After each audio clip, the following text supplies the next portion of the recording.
Saya ada sedikit cerita. Saya ini kan seorang ibu dari 3 orang anak. Saya juga seorang istri. Saat ini saya sedang menunggu proses perceraian. Saya menikah sudah 8 tahun ya.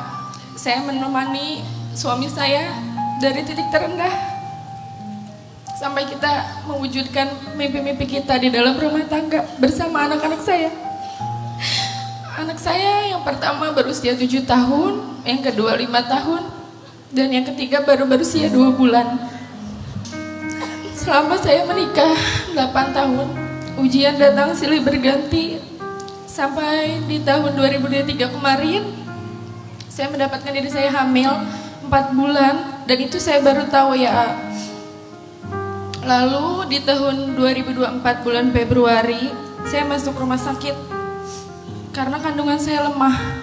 Di situ saya mendapatkan suami saya berselingkuh dengan teman kantornya. Saat itu saya berusaha kuat karena saya sangat ingin mempertahankan rumah tangga saya, mempertahankan kebahagiaan anak-anak saya. Saya tidak ingin anak-anak saya menjadi anak broken home seperti beliau. Saya sempat memohon dan berkali-kali saya memohon meminta suami saya untuk tetap tinggal bersama saya dan anak-anak. Tapi kenyataannya suami saya tetap mencintai wanita itu, Pak Ustadz. Lalu di bulan Mei saya melahirkan anak ketiga saya di tanggal 8 ya Pak Ustadz. Ujian datang lagi, ekonomi kita berantakan, usaha saya tutup, dan saya jadi ibu rumah tangga seutuhnya. Gak sampai di situ, setelah 14 hari saya melahirkan anak saya ditinggalkan oleh suami saya. Suami saya berkali-kali meminta pisah, meminta cerai terhadap saya. Saya selalu berpikir, Pak Ustadz, ketika seorang wanita atau seorang istri yang menemani suami dari titik terendah, bahkan di titik yang tidak punya apa-apa, itu akan selalu dikagumi, disayang, dicintai. Ternyata itu enggak untuk saya. Suami saya pulang ke rumah orang tuanya ya Pak Ustadz. Saya dan anak-anak ditinggalkan hanya berempat di rumah. Sedangkan saya masih nifas, harus mengurus kedua anak saya yang sekolah dan mengurus anak saya yang bayi. Karena saya tidak tinggal dengan orang tua saya.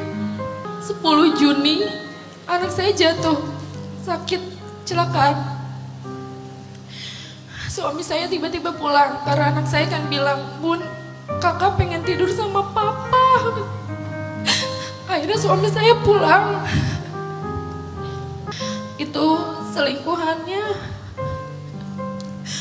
WhatsApp ke dia, katanya, "Sayang, kamu ada di mana?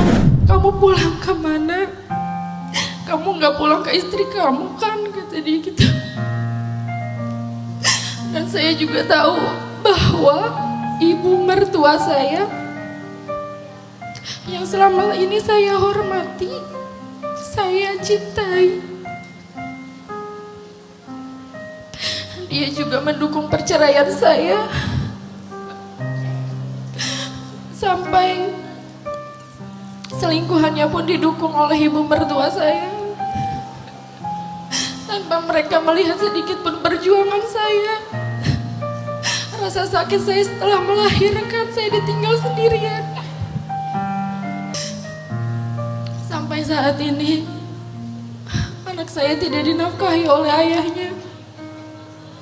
Kita ditinggalkan. Berkali-kali saya datang ke kantornya, saya diusir. Tapi saya sebagai ibu berkali-kali menurunkan ego saya, Pak Ustadz, untuk anak-anak bisa bertemu dengan ayahnya. Setiap kali dia datang, saya membuka pintu rumah. Setiap kali anak saya bilang, "Bun, pengen ketemu papa, ayo kita ketemu di luar." Saya temuin anak-anak saya sama ayahnya. Tapi berkali-kali suami saya melindungi selingkuhannya. semua itu saya alami. Saya merasa hidup saya semakin hancur, semakin berantakan. Bahkan saya sempat ingin mengakhiri hidup saya dengan anak saya yang bayi. Sampai akhirnya saya ikut kajian di mana-mana, saya hijrah, saya memperbaiki diri, saya memberanikan ke dokter kejiwaan. Kayak selalu tiap hari nggak pernah bisa tidur, merasa cemas, merasa trauma, merasa sakit setiap hari. Pertanyaannya, apakah saya sebagai istri berdosa ketika saya melawan mertua saya yang ikut campur dalam rumah tangga saya? Bahkan dia meminta anaknya untuk menceraikan istrinya. Padahal saya selalu berusaha menjadi menantu yang baik. Saya selalu berusaha menjadi ibu yang baik untuk anak-anak saya. Lalu apakah suami saya berdosa, Pak Ustadz, menceraikan istrinya demi memilih keluarga dan orang tuanya? Dan ternyata dia menceraikan saya itu sudah direncanakan dari sejak tahun lalu. Karena berhubung saya hamil, dia menunggu saya melahirkan. Baik. Dan bagaimana Pak Ustadz cara agar tetap saya berhusnuzon kepada Allah Subhanahu wa Ta'ala setelah sekian banyak ujian yang ada di dalam hidup saya ini? Saya sudah belajar ikhlas, belajar memaafkan orang-orang yang menyakiti saya, tapi saya sulit untuk melupakan. Bahkan rasa sakit setiap saya mengingat foto, video suami saya bersama selingkuhan itu, saya susah untuk melupakan, Pak Ustadz. Baik. Iya, pertama Ahilman dan kita semua yang hadir jadi pendengar yang baik untuk semua yang dirasakan, betul? Sakit nggak jadi beliau?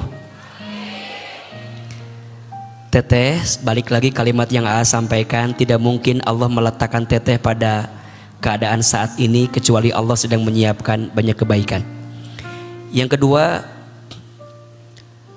kalau suami kelihatan masih ada iktikat baik untuk memperbaiki diri, masih siap memberi nafkah kepada teteh dan anak-anak, tidak KDRT, masih sholat, tidak mabuk, tidak narkoba, masih mau mempertahankan keluarga, kalau sudah enggak dengan semua itu, percepat perceraiannya.